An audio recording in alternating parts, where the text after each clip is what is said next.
بسم اللہ الرحمن الرحیم۔ محترم ناظرین، السلام علیکم۔ دوستوں اور بہنوں، الحمدللہ رمضان مبارک کے تیسرے اشرے کا آغاز ہو گیا۔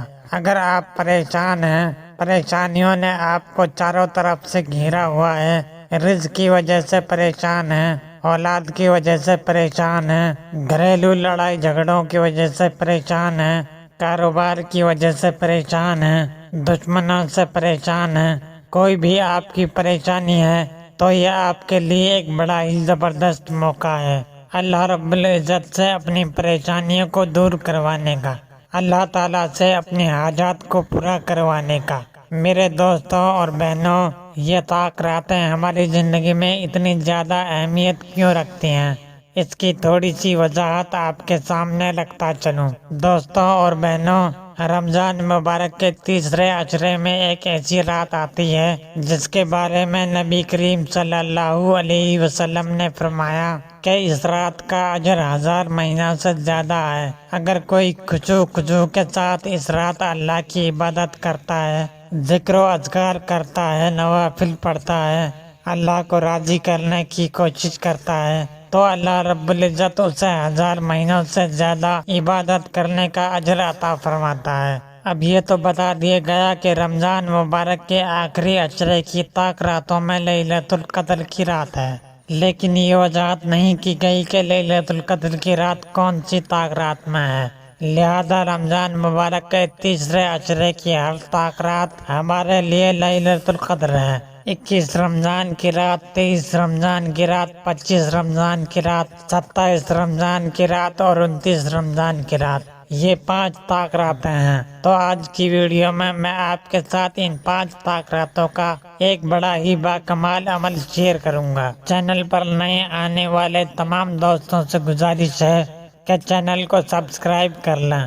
معاشرے میں آپ کی عزت نہیں، کاروبار میں بہت زیادہ نقصان ہو رہا ہے یا اور کسی قسم کی کوئی بھی آپ کی پریشانی ہے تو اس عمل کو، اس وظیفے کو رمضان مبارک کے اس تیسرے اشرے کی طاق راتوں میں ضرور پڑھ لیں۔ دوستوں، یہ عمل 2 نوافل کا ہے اور ان 2 نوافل کے ساتھ ایک قرآنی دعا ہے۔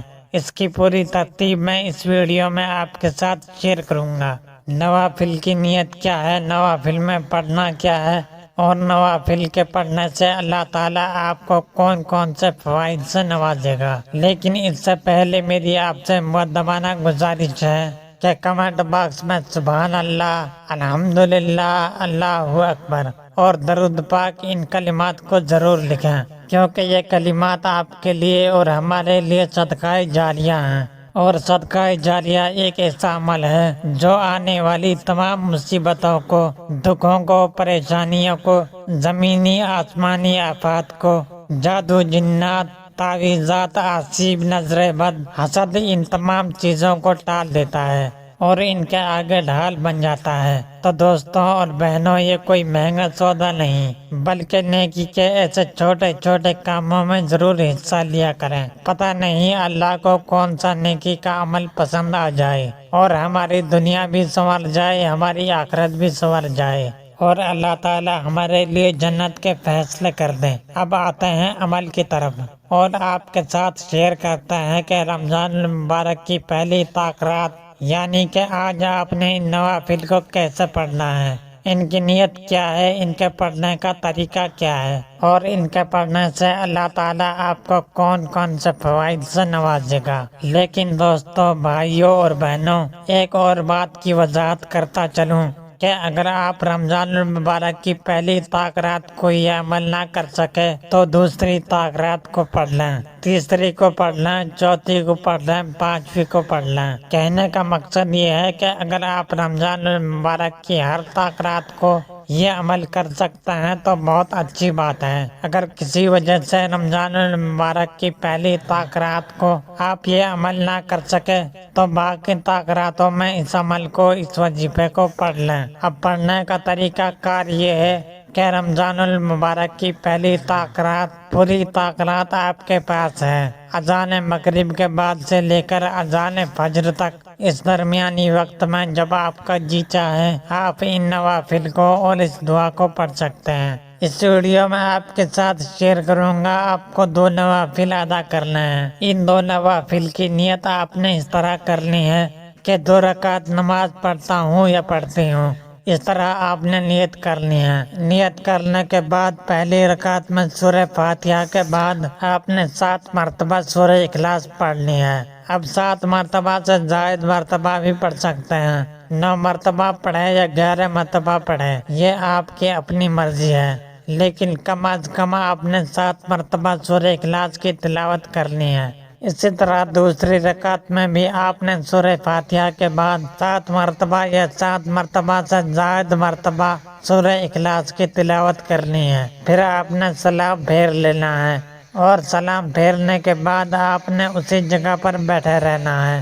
اسی جگہ بیٹھ کر آپ نے بڑی ہی پیارے اور مبارک کلمات ہیں، سبحان اللہ سبحان اللہ، ان کلمات کی آپ نے ایک تسبیح پڑھنی ہے، یعنی کہ ان کلمات کو آپ نے 100 مرتبہ پڑھنا ہے۔ اب جب آپ سبحان اللہ کو 100 مرتبہ پڑھ لیں تو اس کے بعد استغفار کی دعا۔ اب استغفار کی بہت سی دعائیں ہیں، آپ کو استغفار کی جو بھی دعا آتی ہے آپ نے اس دعا کو 100 مرتبہ پڑھنا ہے، اور اگر آپ کو استغفار کی کوئی بھی دعا نہیں آتی تو آپ صرف اتنا پڑھ لیں استغفر اللہ استغفر اللہ، ایک تسبیح آپ نے پڑھنی ہے، یعنی کہ 100 مرتبہ آپ نے استغفار کی دعا کو پڑھنا ہے۔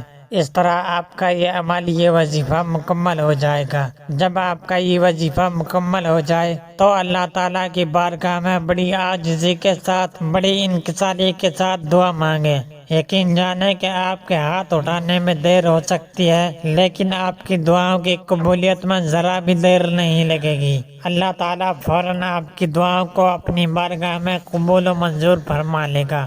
دعا ہے کہ اللہ تعالیٰ میرا سنانا اور آپ کا سننا اپنی بارگاہ الہی میں قبول و منظور فرمائے، آمین۔